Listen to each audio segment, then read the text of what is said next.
Good afternoon, good morning, ladies and gentlemen. Welcome to Market Today on Business Today Television. Welcome to Market Today on Business Today Television. We are on the last day of what has been a very tumultuous week as far as the markets are concerned, in terms of changes that have buffeted the indices on the Wall Street, as also the tragic turn of events as far as Mr. Ratan Tata is concerned. Let us look at what the Nifty and the Bank Nifty are now telling us for today. Well, both the indices, the Nifty and the Bank Nifty, are in a consolidative phase. Cues that are coming in from Wall Street, from other asset classes, for the moment seem to be muted. You have the daily chart of the index right in front of you, and over the last 3-4 sessions, the bulls have been trying to defend 25,000 points on the Nifty, and the bears have been trying to break past 24,700. So far, bulls have managed to keep 25,000 with them. Yesterday was the weekly expiry of the Nifty, yet the index managed to close marginally in the green, which is a positive indication. Remember, the index, which is the Nifty, is making higher highs and higher lows, which essentially means that bulls are slowly but surely gaining strength as far as the market is concerned. Selling pressure is weakening on higher levels around 25,000, and of course you also see the net negative FII numbers, which were tremendously negative over the last 10 odd days, improving for the better, although they still remain net sellers. Now, what are the cues that are going to impact markets today, apart from the 4 or 5 earnings which are right upon us from the likes of TCS, Tata Elxsi, public sector power finance IREDA, wealth management company Adani, Anand Rathi, and of course a couple more. The market will also react to rising crude oil prices because of Hurricane Milton that hit the Florida coast in the US. A lot of oil infrastructure which is there in the oceans was damaged, and output has been affected. So crude oil prices have spiked marginally. That's a immediate negative as far as Indian markets are concerned, but that's sort of built into the price. Now let us look at what you should do apart from the earnings impact that is likely to come in. Well, the focus remains on large cap stocks, so focus on the likes of Tata Motors, L&T, both available around 200-day DMA, ditto for Reliance. Banks have been doing pretty well. Yesterday, Bank Nifty surged dramatically, up 1.5%, thanks to a very strong rally, in particular at Kotak Bank and HDFC Bank. Axis, ICICI and State Bank of India are also showing signs of strength, along with PSU counterparts such as Canara Bank, PNB, Bank of Baroda. So the underlying granularity of the market in terms of advanced decline ratios, in terms of sectoral indices such as banking, IT, FMCG, Pharma, there is a sectoral rotation that keeps on happening between these 4 or 5. So 2 of them fall on 25,000 should hold as a weekly close on the Nifty, or at least that is what the hope is. You should have a strong close above 51,500 as far as the Bank Nifty is concerned. Let's hope it goes above 52,000 on the banking index, and of course a slew of changes that are likely to happen in the FNO space have been notified. As was the directive from the regulator SEBI, the National Stock Exchange will stop offering weekly expiries on Fin Nifty, on the mid cap select index, the Bank Nifty from November 20th onwards. Only the Nifty will have a weekly expiry, as also on the Bombay Stock Exchange the weekly expiries on the BankX and the Sensex 50 will come to a pause. So only, ladies and gentlemen, the 2 old war horses, Nifty 50 and Sensex 30, will have weekly expiries on their respective exchanges. The changes come into impact from November 20th onwards.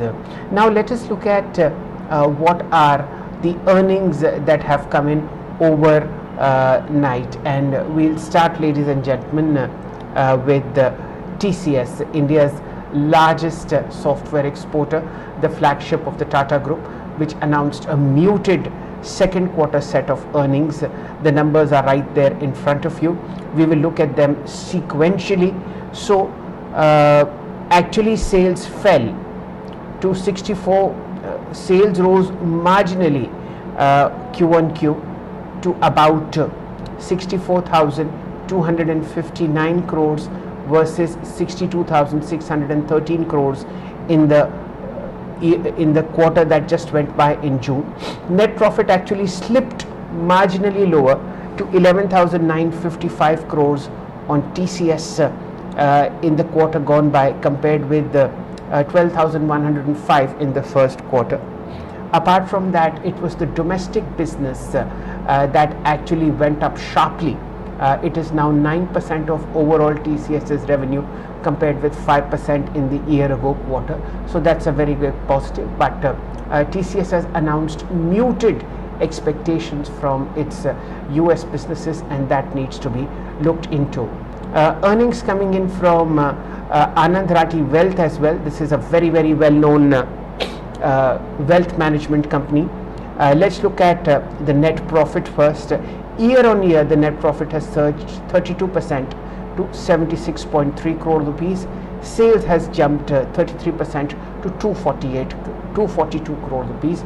The management of Anand Rathi Wealth and that of Indian Renewable Energy, IREDA, will be with us during the afternoon. At IREDA, the profit has surged dramatically. On an year-on-year basis, second quarter profit at IREDA was at 388 crores, up 36%, and sales rose 38% to 1630 crores. These are the numbers that will be getting impacted in the market. Also, a very strong show coming in from Tata Elxsi. So these are the 4 or 5 stocks that I am looking at as far as earnings show is concerned. And of course, traders need to be very, very cautious when it comes to trades which are on the short side. Remember, the Nifty is trying to consolidate around 25,000 rupee levels over the last 4 sessions, and despite whatever pulls and pressures are coming in from globally, the index has managed to keep 25,000 with itself. Some positive news is also coming in from Asian markets. You have a 25 basis point rate cut, which the Central Bank of South Korea has announced during market hours. So that is providing a positive impetus in Asian markets. And what remains for the market today is to look at stocks, to look at equity funds which offer you quality more than above anything else, and add them in a SIP format to your long-term portfolios.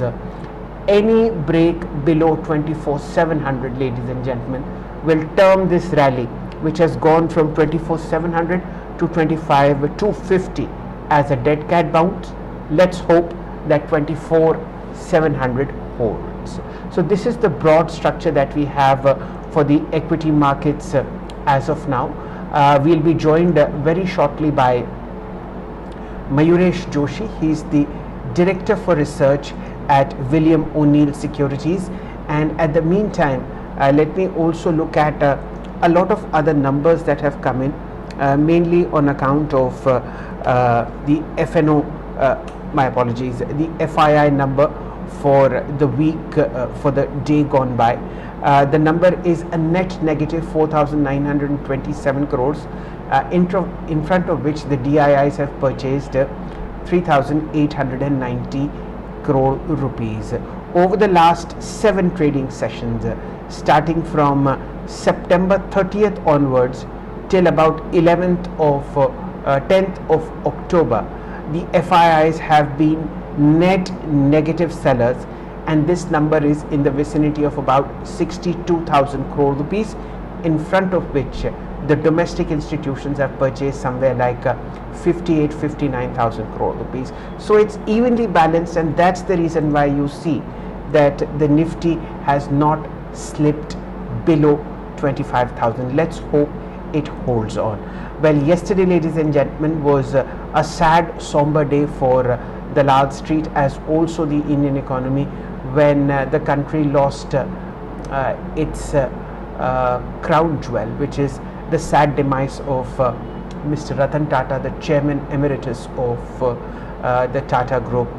Let's look at some of the stocks from the Tata stable that performed excellently, as if bidding a sad goodbye to their very dynamic owner. Tata Chemicals was the top counter as far as gains are concerned on F&O, up 4.5% at 1155. A very strong breakout that was observed, coupled with a drop in open interest. So it's mostly short covering that you saw coming in on Tata Chemicals. Apart from that, there was a whole host of other counters from the Tata Group that did excellently well, including Tata Investment. There was a very strong move coming in on Tata Technologies, Tata Steel, Tata Consumer, Tata Communications was some of the other stocks that showed strength in yesterday's market. Overall, the Tata Group has about 25-26 listed entities, of which about 16-17 rose in unison to give that final farewell to their chairman, Mr. Ratan Tata. Apart from that, ladies and gentlemen, there was a mild profit booking in yesterday's trade as far as pharma stocks were concerned, in particular Lupin, which was the top loser, down 5.8%. What we'll do now is shift the conversation to Mayuresh Joshi. He is the Director for Equity Research at William O'Neill Securities. A very good morning to you, Mayuresh, and festive greetings for Navni. A very warm welcome. How do you see Friday's opening tick in the market? What looks good? Where are you concerned? Morning, Shail sir. Navni, greetings to you as well and all your members. The market positioning obviously is based on what is expected to happen globally. To a large extent, geopolitical issues will still be on top of head as far as markets are concerned. And at the same time, as we head into the next few weeks for the US presidential elections, I think that is also going to be a telling point for the markets. Our own sense with the Haryana elections going in favor of BJP, the markets have got buoyed by the expectations that other state elections, you might also see some element of a favorable outcome. That's on the political front. As far as the earnings are concerned, Shail sir, the expectation largely is muted for this quarter, both in the Indian and the US context as well. Therefore, no great fireworks expected from a lot of sectors. So the markets might just consolidate in a very broad range at this juncture, giving appropriate time for sector and stock selection. Okay, let's look at the earnings release coming in from TCS. Mayuresh, one positive that I could make out was that in front of muted global expectations, as also a lot of their overseas businesses putting in less than expected growth, it's the domestic business which has surged dramatically, in particular from the BSNL order of 15,000 crore rupees, which is being absorbed in a staggered matter. What caught your fancy in the positive side as far as TCS's earnings were concerned, and what was negative? So two things. One, as you rightly pointed out, I think the overseas or the global operations were soft, but I think they were expected to be soft, Shail sir. So I think a genuine recovery will only come by Q4, when discretionary spending patterns will get determined, both in the US and the Eurozone. Our own sense is with rate cuts happening in the US and with signs of stability that is being exhibited by key sectors like BFSI, retail, manufacturing, Europe showing signs of green shoots as far as growth is concerned. Q4, the spending patterns will largely be positive as far as cloud computing, AI, generative AI is concerned. Insurance should also come back within BFSI very, very strongly, which is one of the strongest domains of TCS. And therefore, I think Second half, you should see a gradual recovery happening for most large cap IT companies, with decent order flows also coming in without any pricing pressure. And therefore, I think EBIT margins should start expanding as we head into the next financial year. And therefore, I think my own sense is that management commentary towards the US and the European operations should show decent signs of recovery from the second half.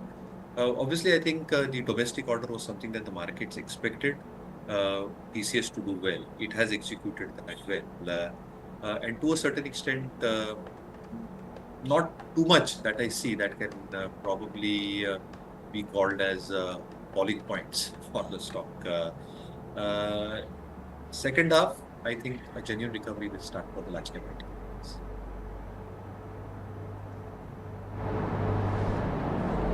Fair point. Mayuresh, if you would want to comment on the structure of the market over the last 3 odd sessions, two positives have happened, which is the Nifty has managed to hold on to 25,000, and the underlying indices, whether it's mid caps or small caps, show positive traction. Plus one or two sectoral indices, one day it's pharma, some days it's IT, some days it's banking. They are holding the market together on the long side. How do you make this out? How do you explain it to our viewers? So two things here. I think the markets are clearly waiting on how Israel is going to react. Whether and there are numerous articles that are happening. So if oil facilities or nuclear facilities are going to get hit, if that probably happens, what happens to the surrounding nations as far as their supply pipelines are concerned? How will oil spike?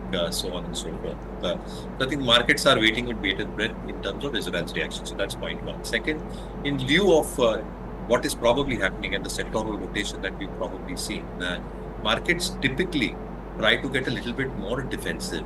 So you've probably seen IT probably fare a little bit better over the last 3 or 4 sessions, which might be the case over the next few sessions as well.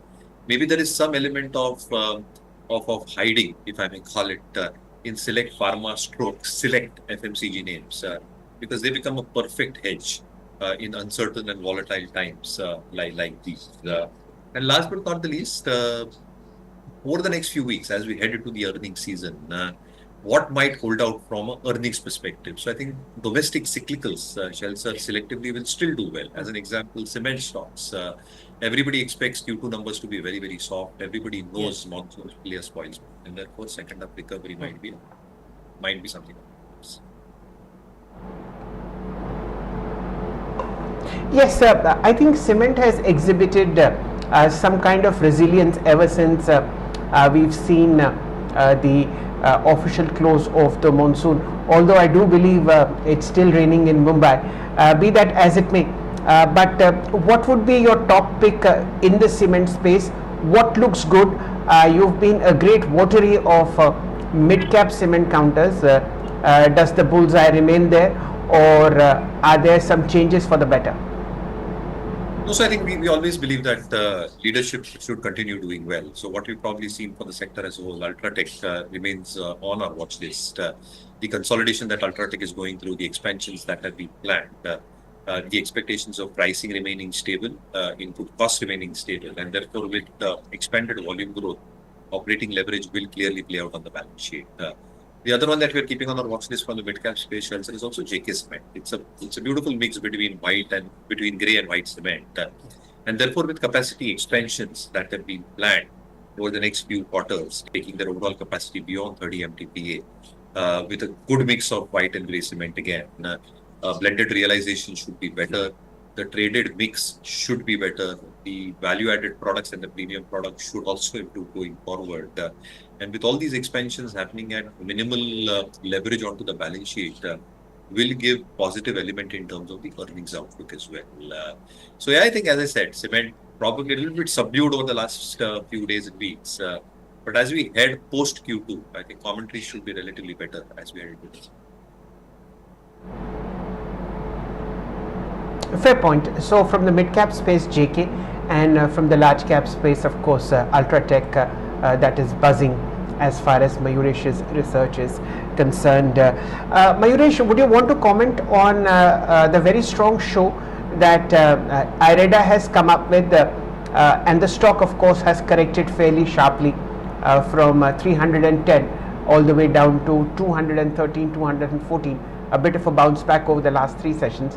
But in the light of these earnings that have come up, 32-33% sales growth as well as PAT growth year on year, does it merit an investment at this level, or should long-term buyers stay away?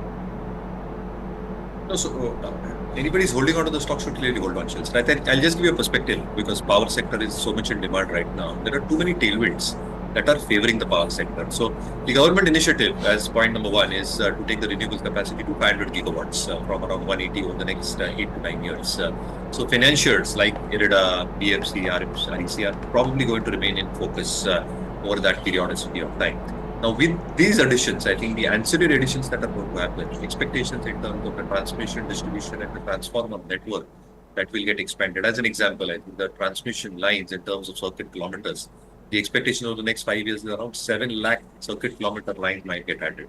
You might, 1.5 lakh circuit kilometer lines might get added. You might have 7.5 lakhs MVA in terms of transformer capacity getting added. So I think there is huge amount of activity built up that is happening for the power ancillary space. And financiers probably fit right into the spot. A large part of their financing goes to government utilities, where the risk of default probably remains low. With rate cuts expected to happen in the Indian context, their cost of borrowing also goes lower, which shows some element of improvement in their spread. So I think there are sufficient tailwinds for this space generally to grow. Power, distribution, generation, ancillaries, as well as financials. Fair point. That's a fairly cogent argument towards IREDA that Mayuresh has given. Remember, there was this talk of 5,000 crore rupee fundraise via a stake sale or a QIP, and that had added to the selling pressure on the counter. Now it seems that that nervousness is over, and this kind of a fantastic result will also enthuse a lot of investors. The management of IREDA will be on Business Today later during the day. Please do listen in. Anything on the pharma side catches your fancy, Mayuresh? Very strong rally all of last week except yesterday's profit booking. It's been a stellar show. Oh, absolutely. And ever since the Biosecurity Act has got passed, you've probably seen players like Divi's, which were languishing, spurt in action as well. Obviously, the CDMO business expected to do and expand quite meaningfully with a lot of market opportunities available to players like Divi's. However, I think we continue holding stocks like a Cipla, Dr. Reddy, or Bindo in our global portfolio. Our own take is that all these companies are innovating quite well. They've got a very strong FTF/ANDA pipeline as far as the specialty drugs are concerned. Phase 2, Phase 3 trials are still on. And in the next few quarters, as these trials come through and they start having their launches done, the R&D spends have probably got topped off, which means EBITDA margins should stabilize and in fact improve. Revlimid, which has been a blockbuster drug for most of these companies, will go off patent in March 26. And therefore, creating this pipeline by these frontline stocks is going to become a value differentiator as we head into the next financial year. So my own sense is that these companies might continue doing well from an earnings perspective, surely based on the fact that their pipeline probably looks very, very strong. Fair point. Mayuresh, please allow me 20-30 seconds. The pre-open is upon us. A green tick on the Nifty as predicted by the GIFT Nifty. What we will do is just look at some major counters and then come back to Mayuresh. Okay. I wish this were true. HDFC Bank is trying to open 50 rupees higher. This will settle down for a lot lower, 1711, but might as well enjoy the price as long as it is there on the screen. TCS, now this is the pain point, muted earnings, and that is what the market is reacting to. 170 rupees lower, 4100, and the same impact will come on Infosys and other IT stocks. Infosys 29 rupees lower, 1890. I'll request the PCI to also fire Wipro and HCL Tech. They would be falling in sympathy with Infosys as also TCS. Flat on Reliance, a rupee lower, 2741. A bit of an uptick on Tata Motors, that's should be taken positively, 8 rupees higher, 936. So far it's a very volatile opening for the Nifty. Bajaj Finance down 30 rupees. Kotak, after yesterday's stunning 4% rise, is up 13 rupees. A bit of a green tick on Hindustan Unilever, 10 rupees higher. ITC is flat, a rupee up. So it's a mixed kind of a bag as far as prices are concerned. Let's look at the earnings boys. Tata Steel, Tata Elxsi, a green tick, 1.8% higher. Anand Rathi, 33% rise in year-on-year sequential growth for profit and sales. 4% higher on Anand Rathi. That's looking good.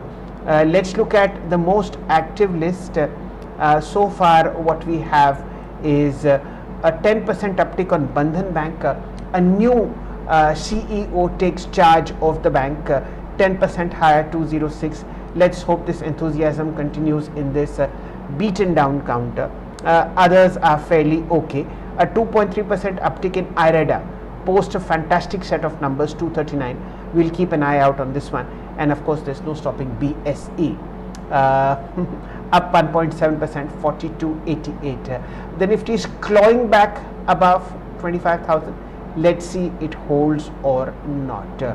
Mayuresh, public sector banks, the updates that came in on the business side in the first 2 or 3 days of October were enthusiastic at Bank of Baroda and Punjab National Bank. Do you think this is the time to step in after 6-8 months of absolute quiet as far as the PSU banks are concerned? We have the rate cut ahead and of course good credit growth also coming in as told by these banks. Absolutely. And in fact, the EPS, RS ratings, the institutional holdings, the parameters we set at CanSlip fulfill most of the parameters for PSU banks. And therefore, I think Bank of Baroda with their update and Bank of Maharashtra, if it does decline or consolidate, I think they should be on your watch list. Two things that stand in favor. One, I think the legacy depositors of the database that they've got will continue their deposit growth. And therefore, that becomes a huge differentiating factor as far as the larger banks are concerned. And therefore, the deposit growth should remain stable as far as a few of these select PSU banks are concerned. Second, in terms of treasury management, in terms of rate cut, whether there is some element of borrowing mix that changes either through CDs or CPs, gets passed through in terms of the advances selectively across tenors as far as the advances and deposits are concerned. Managing the spreads is going to be a critical functionality of the treasury department, which has to step up. Valuations attractive and then making good lower basis as we see in market in India. So I think Bank of Baroda, Shail and Bank of Maharashtra should be okay.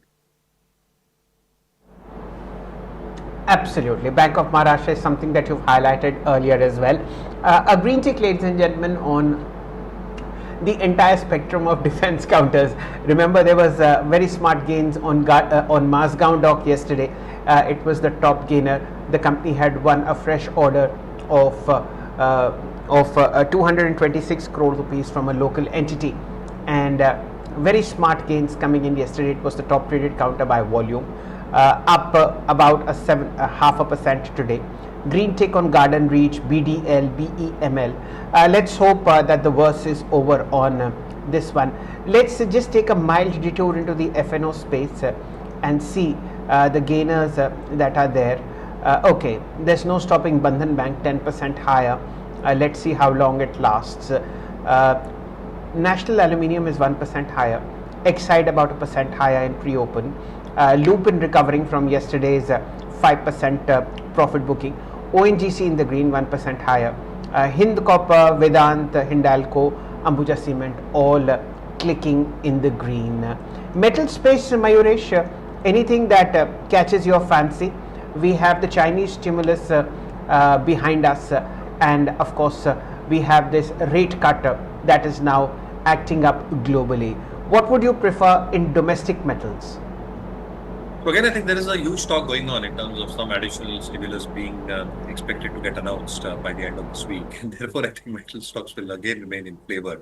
Differentiating between ferrous and non-ferrous, I think there has been a glut of supply as far as all these commodities are concerned.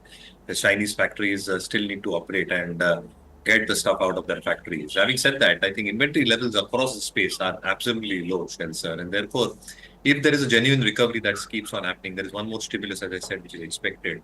If all these measures start improving the real estate stroke infrastructure sector in China over the next couple of quarters, and we see initial signs of that, you will see restocking taking place, which will LME prices moving higher.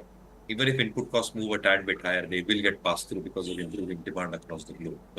So yeah, I think it is dependent on a lot of ifs and buts. But I think aluminium stocks a tad bit better placed compared to the ferrous stocks. Backward integrated in terms of alumina and bauxite, expectations of prices having bottomed out, expected to improve with expectations of lithium-ion batteries and the usage thereof, along with other applications, should hold the end-user volume growth in place as well. So yeah, Hindalco, Nalco, probably a tad bit better.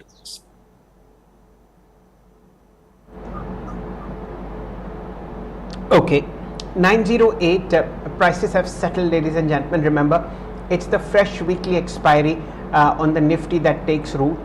Let's hope that you get a decent close above 25,000 on the Nifty. Mayuresh, just a bit of a digression. The National Stock Exchange informed the wider public and F&O traders that it will be drawing curtains to the Fin Nifty, the Bank Nifty, and of course the mid-cap select weekly expiries from November 20th onwards, and of course the Bombay Stock Exchange will pull the curtain down on Sensex 50 and BankX. This is a new dawn as far as the Indian F&O trader is concerned. How do you read this? Of course, I think they have made their choice, Spencer, and therefore the F&O trader has to adjust and adapt. So it's as simple as that. You'll have to come to the fact that this is the only optionality that's going to be available to you. And therefore, options is probably the better choice at this juncture for it.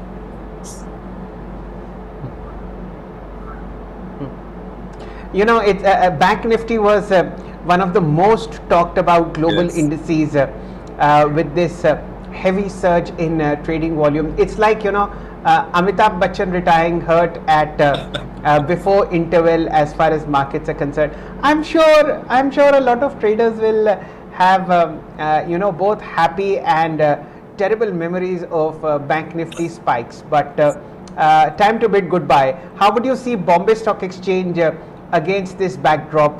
Do you see it now getting more traction in terms of market share versus unlisted NSE? The stock price has you know, almost gone up by 90% in less than 2 months.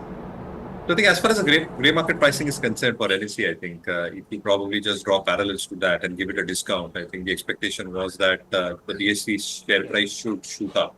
And it has. So I think it has made a significant move, as you rightly pointed out, sir, in the last 2 months. But now it's going to be a very interesting juncture with a lot of tweaks that have been done on the F&O part of the market.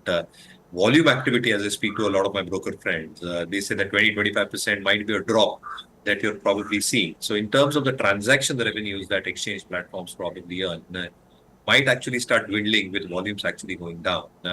The annuity part of their business in terms of IPOs, in terms of unlisted companies that they probably got, that they play through their subsidiaries as well, CDSL and NSDL as well. I think those probably become a little bit of a more interesting play at this juncture because demat accounts probably will keep on improving as we head into the next few years. There is this whole dematerialization theme of unlisted companies with both CDSL and NSDL probably have, which adds to their incremental revenue stream. And transaction volumes, even if they go lower, I think if that shift probably happens towards cash, the yield is relatively better out there. So to that extent, I think the depositories, Shail sir, might be a better play compared to the exchange platforms now. Absolutely. And that's the reason why we've seen a bit of an activity on CDSL over the last 3 or 4 trading sessions. This, remember, is of course a 1:1 bonus that is getting reflected on the stock price at 1490. Let's just say it's at 3000 rupees come bonus, and at about 1661, that's about 3200 rupees was the all-time high that we saw on 23rd of August. Let's hope this gets retraced and you see wealth being created again at CDSL. In fact, Mayuresh, over the last 3 or 4 trading sessions, again the wealth management AMC space has started to click back into action, and of course with Anand Rathi Wealth's strong set of earnings today, we might just see a strong uptick. Any broking favorites that you have? You've mentioned depositories as one possible candidate, and of course there's just one listed. We are waiting for NSDL's IPO to come in, but brokers, anything that catches your fancy? William O'Neill is of course not listed, otherwise I would have asked you.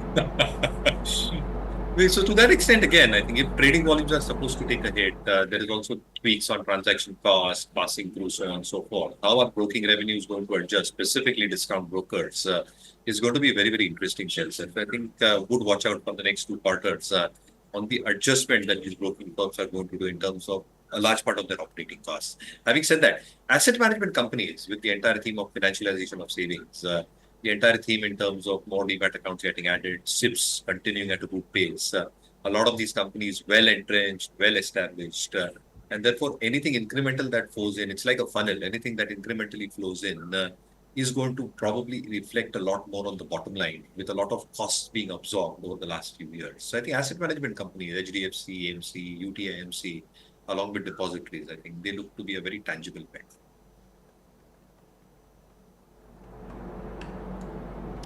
Okay, ladies and gentlemen, and that's the reason why you see a sharp spurt in HDFC AMC that happened yesterday, a good move coming into NAM India, UTI AMC. So these are the listed space of the asset management business that is doing pretty well. Mayuresh, we have just about 30 seconds left as far as the opening quotes are concerned. One very quick view on TCS. Would you step in at this level, or would you just stay away? So if I was a risk-taking investor or a risk-taking trader, yes. Okay, you would step in? Yes. Okay. With that background in mind, ladies and gentlemen, let's begin our conversation.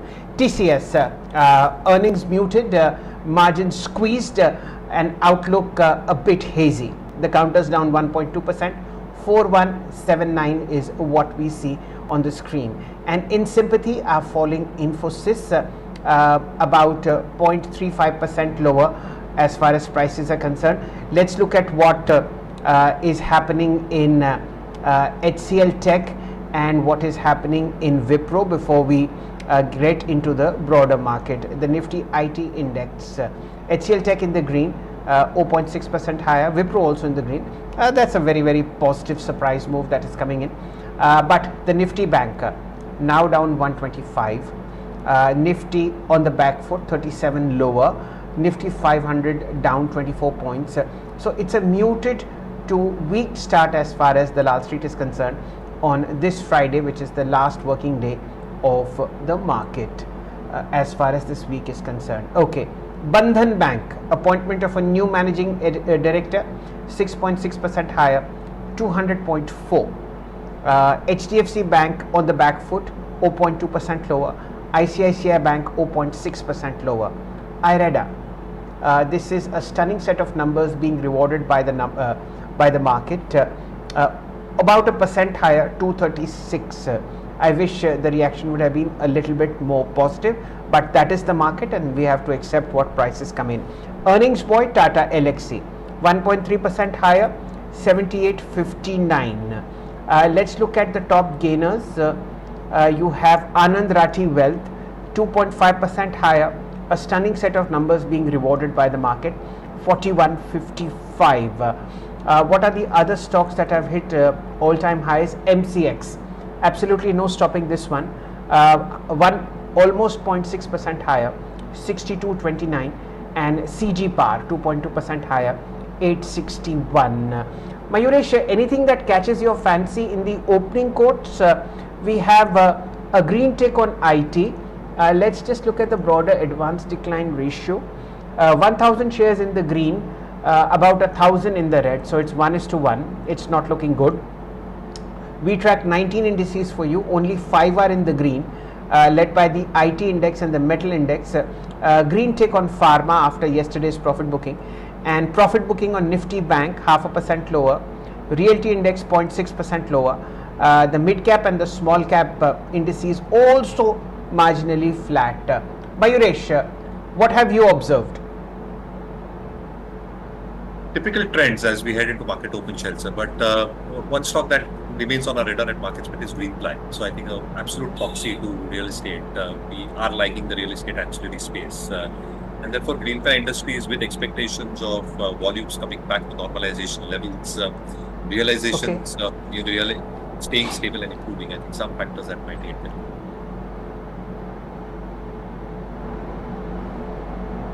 Okay, Greenply is what we will focus on, but let's look at how the markets are functioning. Okay, TCS is the top draw. Bandhan Bank is 8% higher. This is on just the appointment of a very well-known banker as the managing director and CMD at Bandhan Bank. Let's look at the chart. It's been one of those rank underperformers. Well, it's just met its 200 DMA from below, therefore the resistance that is coming in. One hopes that things will improve dramatically for Bandhan Bank. You've seen this counter suffer a lot. Let me just tell you what the all-time high for Bandhan Bank is. Well, it's 720, and at the moment at 202. So you can well imagine the pain that this mid-cap, small-sized bank has done. 19, ladies and gentlemen. Let me just mark some quality stocks. Okay, as usual, Bombay Stock Exchange is up 2.5%, 43.15, fresh record high. IREDA now getting better, 2% up, 2.1% higher, 238.4. SW Solar 2.9% higher, 584.25. The Tata Group is showing signs of strength again. Let me just visit the group in particular. Tata Invest, which was up 4% yesterday, is showing signs of strength again, and we have Tata Invest up 3%. Remember, this is the holding company of the Tata Group. 71.38 for you. Tata Elxsi, I've pointed out, 1.5% higher, 78.80. Mayuresh, would you want to comment on Tata Elxsi's earnings? They were also in sync with what the market was expecting. Fairly robust show there. Yeah, so I think this space, I think if you look at Sonata, Tata Elxsi, KPIT, I think the ER&D space is going to continue growing at a good pace. It might slow down a tad bit, but I think this space is where I think a lot of momentum is existing, because I think there are a lot of orders that are probably coming through, a lot of content per vehicle that probably needs to get added, both locally as well as globally. And therefore, you're seeing a lot of interest in terms of what these guys are doing. As far as the R&D space is concerned, very, very innovative aspects that are probably bringing in to the table, which will make convenience for both automakers as well as the end user as well. So interesting space. I think valuations you might very well argue for KPIT, Sonata, even in the case of Tata Elxsi. But this is a space where growth will keep on continuing. Okay, it's a very strong show by IT. Despite the muted set of numbers that has come in. Look at how TCS is reacting, and Mayuresh was bang on when he said that if I were a risk taker, I would step in early morning into TCS. The intraday low, the early morning low on TCS has been bought into. In fact, if you look at the entire IT space, it's buzzing with gains. The IT index is one of the strongest shows. Record high on HCL Tech, 2% higher, 1844. You have a very quick move on the green side coming into emphasis, 1.8% higher, 29.12. You have persistent up 1.6%. Let's get into the markets on the FNO side. Okay, the top traded counter, of course, is TCS in stock futures, followed by HCL Tech and Infosys. So this is looking good as far as IT is concerned. And let me just make one very interesting observation in terms of new highs. You have Quick Heal Technologies, 4.7% higher, 792. This is the antivirus software developer, which is now at a fresh peak.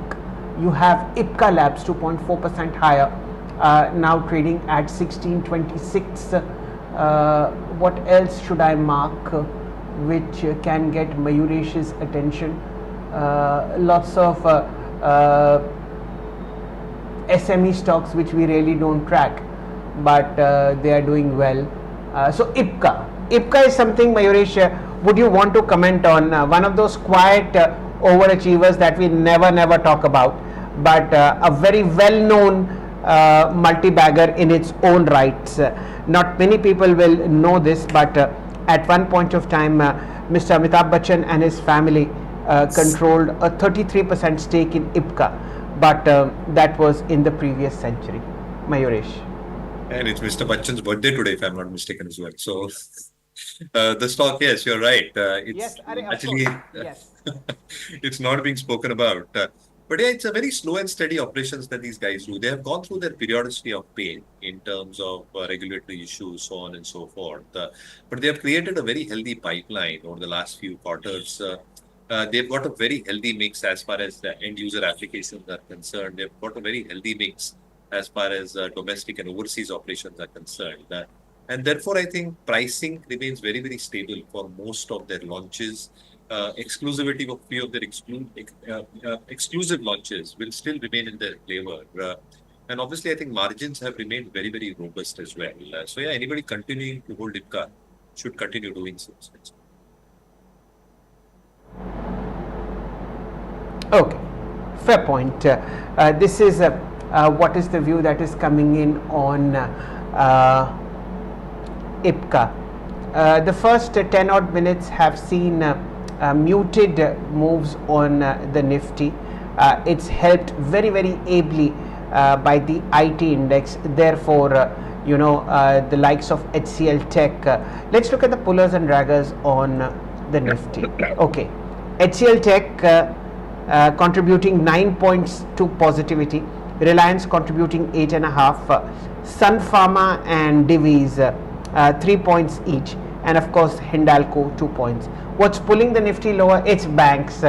Yesterday the bank Nifty was up 1.5%.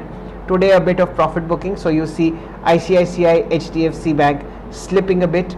TCS, we'll have to give it to earnings, but it's down just 0.5%. And record high on Bharti Airtel met with mild profit booking. Nothing to be worried about Bajaj Finance. So it's one of those days where we will see at about 2 p.m. the Nifty will sort of meander up above 25,000 and then close higher. So this is how it is, ladies and gentlemen. Let's look at the high beta space. Let me mark some interesting stocks. Paytm 2% higher, 747. You have Ambuja Cement about 1% higher at 590. Edelweiss from the broking space in the green, 0.5% higher. And you have strength coming into Idea Forge at about 1.5% higher, 687 at lower levels. Banks, PNB doing very well, about 0.7% higher, 104. Let's look at the Nifty PSU banking index and see the kind of changes that are happening for the better. Let's hope. Yes, Bank of Baroda 1/3% higher, 247. In the green are Canara Bank and Indian Bank. And how about Bank of Maharashtra, something which is a low ticket item but a very good quality balance sheet, as Mayuresh has explained. 54.20 up about 0.1% is what we see. Volume buzzers on NSE 500. A quick look on this one. Anand Rathe. Okay. Already 2.25 times the 5-day average is traded. Bandhan Bank 2 times 5-day average traded. Tata Elxsi, Naveen Fluorine. Okay. Good names coming in. Tata Investment. Mayuresh, I have to ask this of you. What would you think are reasons for Tata Investment to rise so sharply? Is it something to do with the holding structure of the Tata Group now that some changes are expected? I am not very sure myself, but I leave it to your better judgment and better understanding. Tata Investment. No, unsure myself as well, but yeah, I think valid point that you raised. Maybe some expectation in terms of tweaks that might happen in terms of how holding companies are probably viewed. And therefore, I think what Tata Investment probably holds is a jewel in itself, right? And therefore, I think some tweaks on the holding company part. Nothing beyond that even I can decipher here. Okay, let's wait for some clarity to emerge. But ever since the sad passing away of Mr. Ratan Tata yesterday, you have this, at least to me, an inexplicable move. But it's fairly commonsensical to understand that the holding structure of the entire Tata Group rests with companies such as Tata Investment Corp, and a mild uptick there because of the sad event could be with the holdings being moved around. Only time will tell, but this is all speculation. A very sharp move coming into Crompton Greaves Power. CG Power is what is moving with great rapidity. Okay, 5 days of very strong uptick. Mayuresh, we'll just take a background on CG Power from you. This is at least for me not a sensible price point to chase after 5 days of uptick. What is buzzing in CG Power? No, again, the expectations. There is a clear turnaround which has happened. Expectations in terms of them executing well, having decent orders on hand. And therefore, I think earnings remaining stable as far as domestic cyclicals are concerned, generally, as I was just mentioning, is something that the street probably believes in. But you're absolutely right. I think the move has been too exaggerated at this juncture, late stage base as we see it. Anybody who wants alternatives to CG Power can look at Tube Investments, shares, because ultimately it is the parent company which probably has a controlling stake in CG. Yeah. Okay.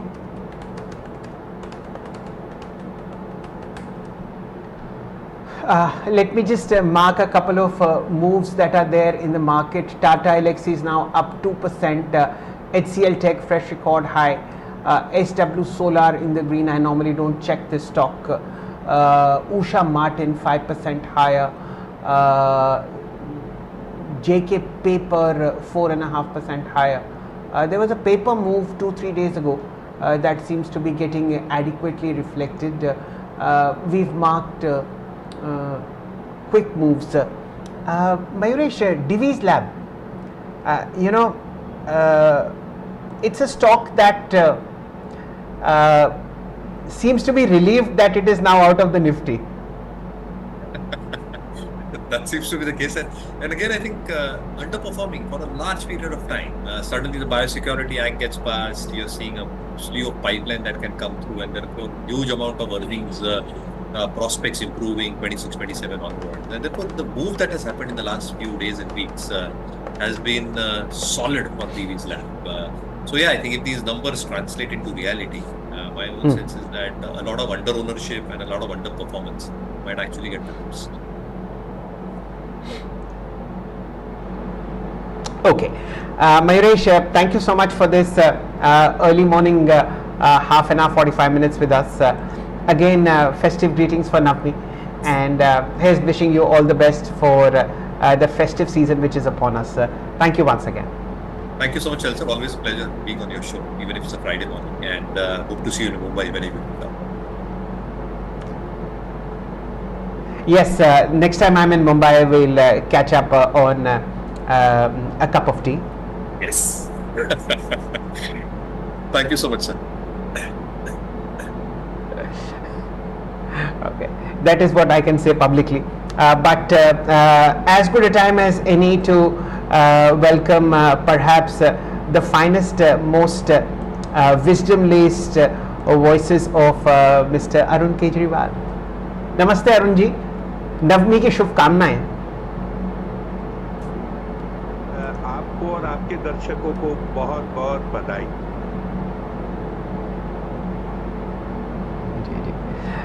Arun ji, we meet on a very sad note on this unexpected demise of Mr. Ratan Tata yesterday. You've been one of the long time watchers of Bombay House from the vicinity of Bombay Stock Exchange, which is in the adjoining building of Bombay House, and of course I'm sure you have many anecdotes to relate to our viewers, because you would have attended innumerable AGMs of many listed Tata Group companies. Any thoughts that come to your mind immediately? So I'd like to just talk about one incident very briefly. So when Starbucks was launched, we had these long queues outside adjacent to the BSE to enter a Starbucks, and Yes. Ratan Tata has his small personal office just above the same building where Starbucks was. So I had another dear friend who also knew Ratan very well, and he said, why don't we talk to Ratan and get an idea of how this Starbucks coffee is? I said, I don't want to taste the coffee, I want the experience of going there. So he called up Ratan, and Ratan said, just come over to my office, I'll get you Starbucks coffee. For the experience, you will have to wait for a month before the crowd thins out.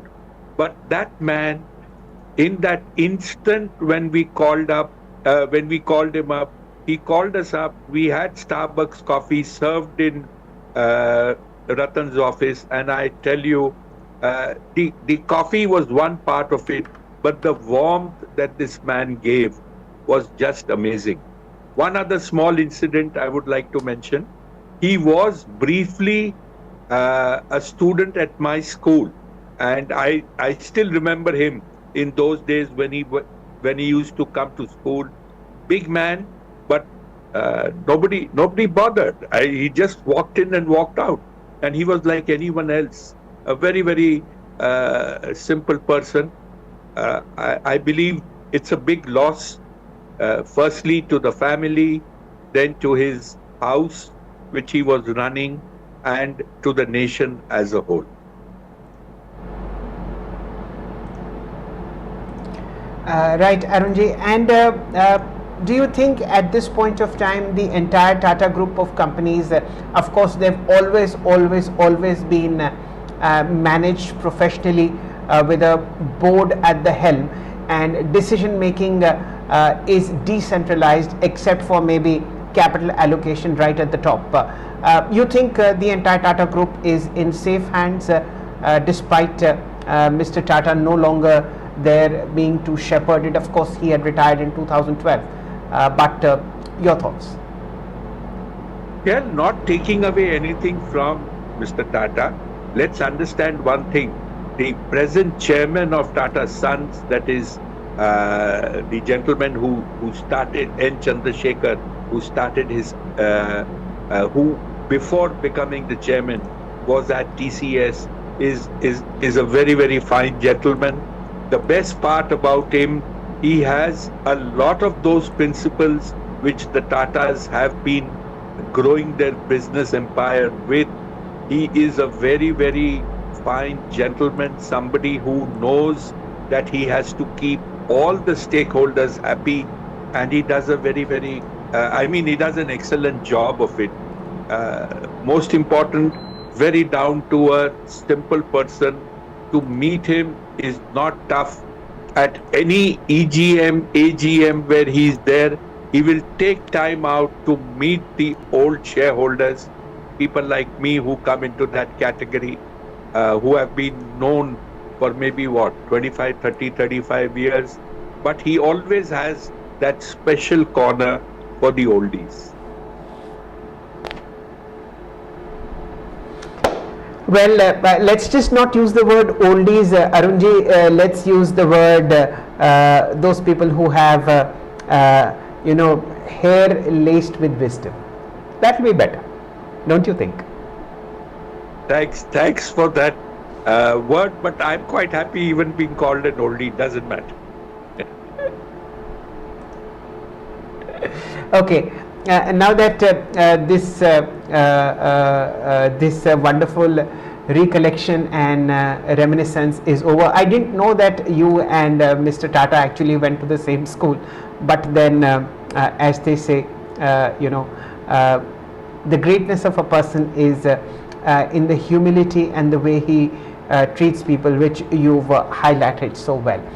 Now come my difficult question, Arunji, which is that we've seen the market correct, and it's around 25,000 on the Nifty, although it shows signs of consolidating.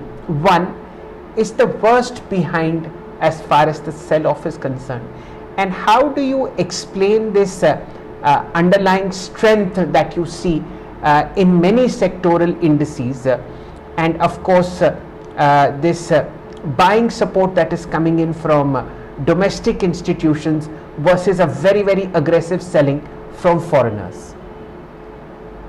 Interesting question you've raised. So let's look at it technically and fundamentally. On the technical side, 24,700, 800 is a strong area of support for the Nifty. On the higher side, 25,300, 400 is a strong area of resistance. As long as the market trades in this 600, 700 point zone, let's put it like this, it's going to go nowhere, but it would be a trader's delight. If it has a mind of its own, which normally markets have, and it decides to break down or break out, we are going to see sharp moves in whichever direction it happens. What could be some of the important triggers for it to move in either direction? First, the results, which have begun from yesterday. TCS from the IT pack was one of the first mega results. Not the best one would have expected. So the sharp rally that we have witnessed in IT stocks probably over the last month or so, there would be a dampener to that. And if the impending results from, say, an Infosys, a Wipro, and HCL give you the same trend and direction as TCS did, it would be curtains drawn for IT in the short term. Let's look at the scenario of what results in in June quarter had for us. The slowest growth witnessed in 9 consecutive quarters is what we saw. Can things change dramatically in the July-September quarter? I'm not too sure, because this kind of a turnaround doesn't happen in 3 months. It's a much longer impact. Let's come now to your interesting question. Foreigners selling, domestic institutions buying. Domestic institutions have a problem of plenty.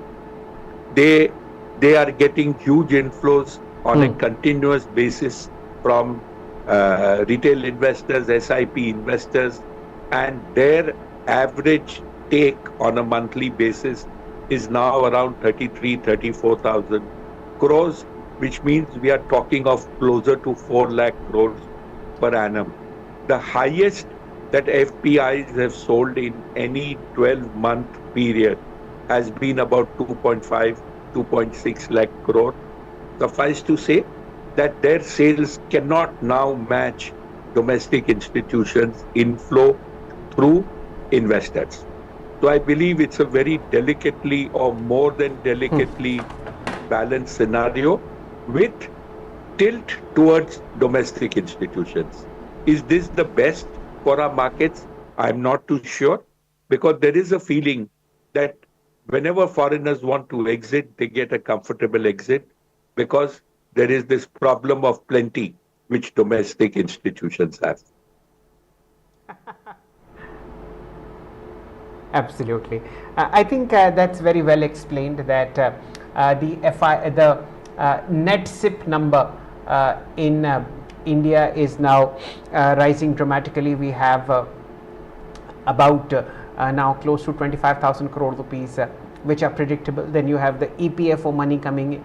You have the ULIP money coming in from LIC, and of course ultra HNIs and retailers buying on their own. So all put together, something like a fresh 45,000, 50,000 crore rupees on the bare minimum is coming in. I'm talking about fresh money. I'm not talking about money that is recycled in after booking profit. So that, ladies and gentlemen, is what is cushioning the market from below, and this is what Arunji explains very well. Now Arunji, my second difficult question for you.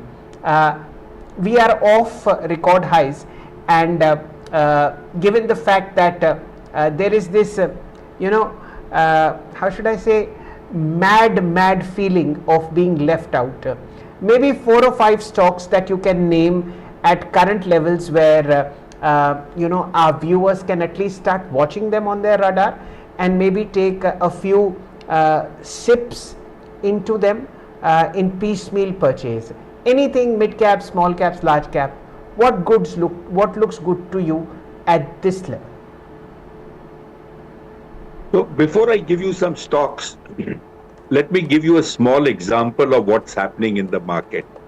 You mentioned fear of missing out, or FOMO, as is appropriately called as an abbreviation. This is now becoming widespread because you have channels have become multifaceted. You have guests coming and talking about markets, giving recommendations, and you have on any given day about 300 to 400 recommendations coming on various YouTube channels all over the country. If somebody is to look at them and act, I'm sure he'll run out of money, patience, and confusion. That's what's going to happen. You need to sift through this kind of surfeit of information, advice, and then take a call what you want to do. I believe there is value in the market even available now, but it is neither sector-wise nor on the definition of stocks. It's now down to core stocks. You need to pick and choose, and you need to be nimble-footed. Most importantly, you need to follow discipline in investing. Whatever you do, you must have a trailing stop loss. Otherwise, you can get knocked off this market and be sent for a toss. Coming to stock specifics, you have some value in housing finance companies. I've been bullish on this. Bajaj Housing listing has sort of given a new impetus to the entire sector. Looking at it fundamentally, the demand for housing is there. Real estate companies are doing extremely well in terms of revenues, bookings, new launches, etc. And one should not take Bombay real estate as an example, because Bombay is landlocked. We don't have land parcels available here, and land as a component of a selling price for a property is way high than the rest of the country. What I mean by this statement, just for the benefit of viewers, is that say if you bought something at 50,000 square feet in Bombay, the land component would be about 45,000, while the construction component would be 5,000. Something similar in Bangalore would be available to you at maybe 15,000, 20,000, with the construction cost remaining the same at 4,000, 4,500, and the land cost being significantly cheaper against 45,000 at say 15,000. This is what makes this sector so interesting and so different. So like I said, some stocks that are available in the housing finance sector is something which is doing very well. Many of the banks, they've had a stellar run in the earlier part of the calendar year. then they had a correction. They now seem to be bottoming out. Performance of some of the early indicators from banks point to a good quarter coming up. Uh, RBI in its last meeting has also given a hint that possibly we are staring at a rate cut sooner than later. All these things augur well for this sector. So you can pick and choose those banks which, after a stellar run, have had correction. I am not naming stocks personally because this is a very wide basket. So depending on what you have made money earlier and has now corrected is the best bet for you because you understand that company very well. One stock that I would like to point out specifically for viewers is Gujarat Ambuja Exports. This company is into its major business is corn processing. It processes corn. It has multiple units across the country. It's I think the largest player in its segment. It is doing well, and the best part is the share made a bottom some time ago at around 123, 125. It's trading marginally higher than that at around 142. It seems to have a runaway ahead of it, and this stock could give you 35-40% return in maybe 3 to 5 months.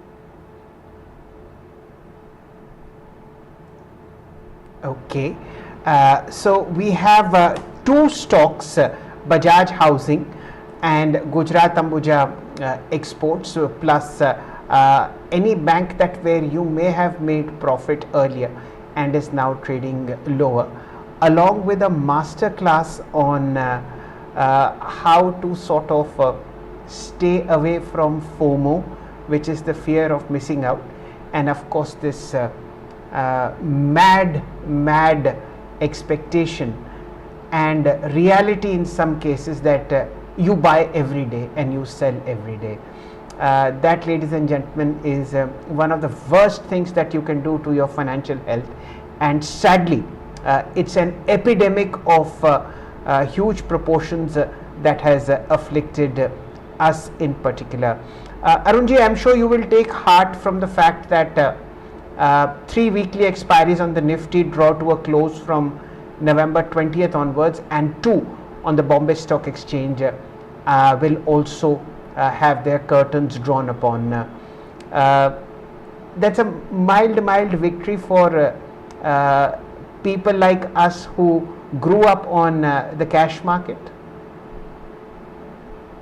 Yes, and if I have your permission, I'm reminded of one movie which I must have seen about 25-30 years ago. If it is Tuesday, this must be Belgium. So, drawing inspiration from that film, we had, coined in the market, if it is Wednesday, it must be Bank Nifty. If it is Thursday, it will be so and so. And you had a day of the week for an expiry. And this is what was driving investors, small time players, into this web where the big guys who played on various options, derivatives, were able to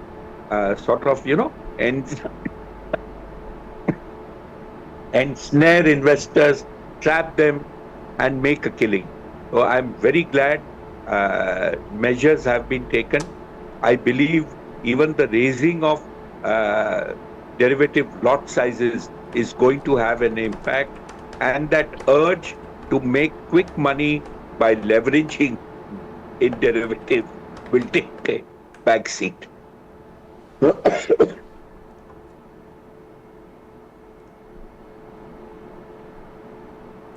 That's very sensibly put, ladies and gentlemen.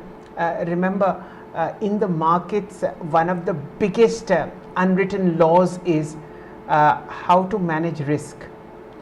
When you manage risk, return is a byproduct, wealth is a byproduct of managing risk and surviving in the market. If you survive for 30 years, the amount of money that you will make in the markets will be phenomenal. but if you just constantly put your neck on the chopping block on an hourly minute by minute basis, well, you know what 93-95% of traders have suffered. And if you buy quality stocks, you hold them for a longer period of time, the returns that come in from the market and an economy like India are staggering. Mr. Kejriwal is one of the finest exponents of picking, holding and how should I say, curing stocks over the long term. I have known him for about now 30-35 years, and his learnings from the market are the stuff that legends are made of. Arunji, if I may sort of also comment on that 50,000 rupee square feet price that you mentioned for Mumbai real estate. Well, if you want to stay close to schoolmates of Mr. Ratan Tata, I think that's a lesser price to pay, considering the wisdom and the learnings that you might get in Mumbai staying next to you. Let me correct that thought that you have. You don't have to stay necessarily in those areas. You can come to work in the parts of Bombay which earlier used to be, say, the Millland. So Lower Parel, BKC, these are all the happening places.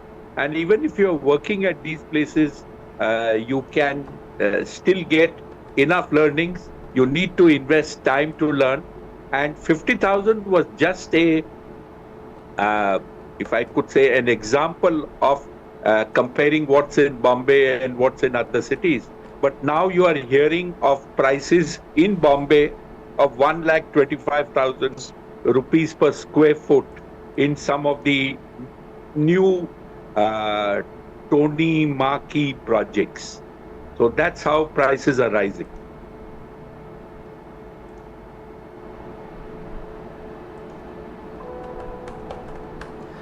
Yes, it is.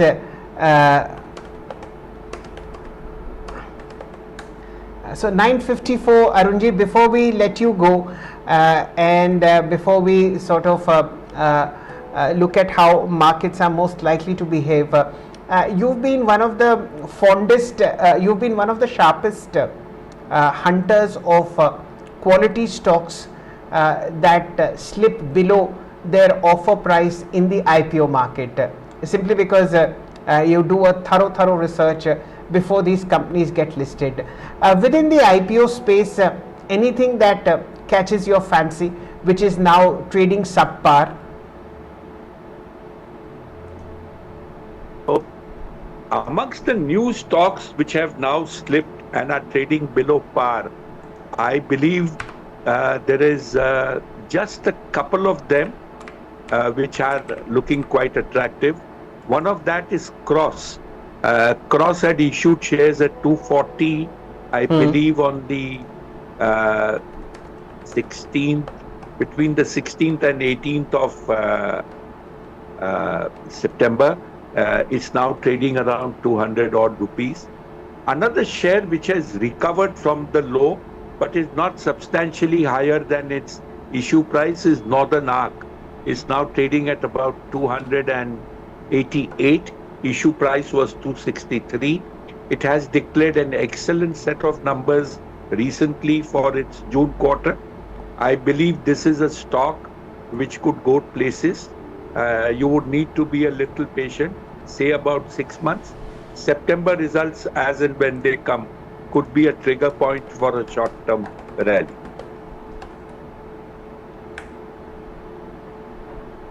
Okay, so Northern Arc, which listed about 2 weeks ago at a price of about 344 rupees on its opening day, is now available at 286. And Cross, this is Cross Limited, again listed at about 270-280, is now at 200. Ladies and gentlemen, these are the two that you need to watch out in the IPO market post their listing.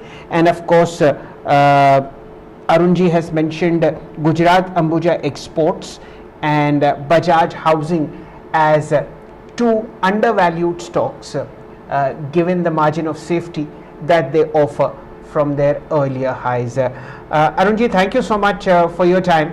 Anything else that you would like to add to your wish just list one small today? Shail, just one small clarification. On the housing finance, I'm talking about stocks like PNB Housing, LIC Housing as being the attractive stocks, and their driving force is the success of Bajaj Housing. So I'm not recommending buying Bajaj Housing, but keeping that stock in mind. The entire sector has got re-rated, which is what I would want people to look at.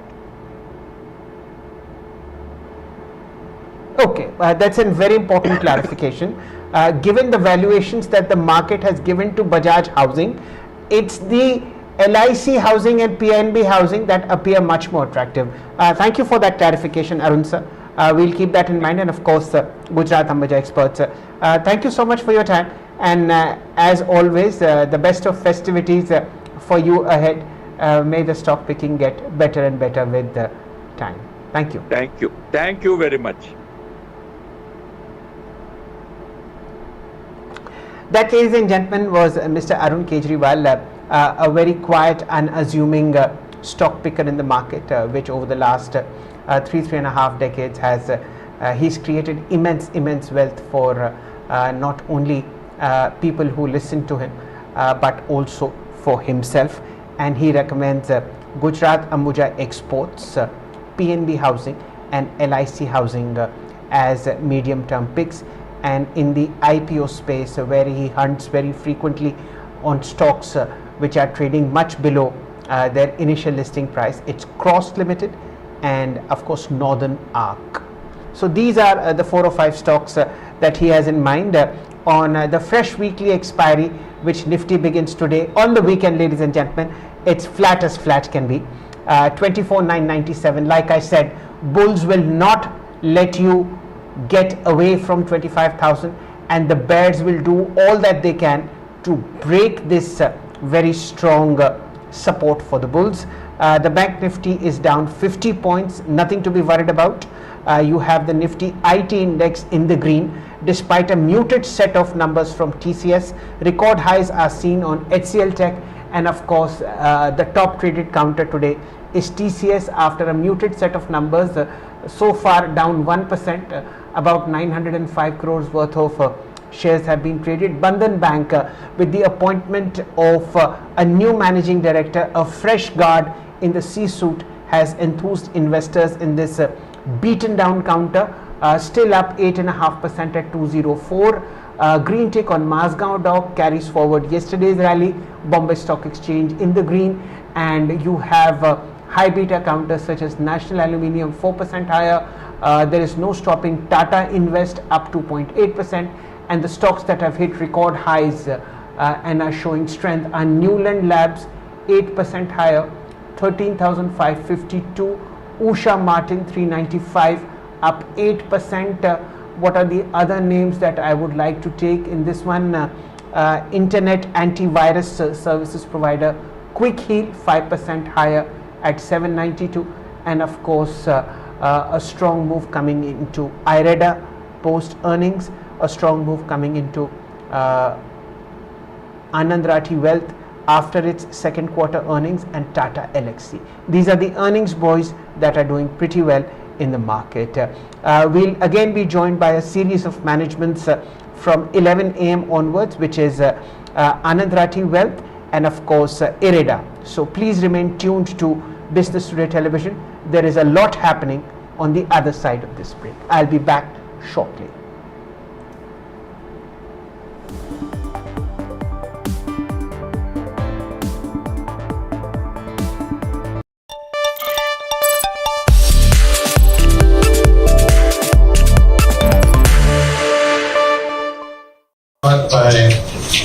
By saying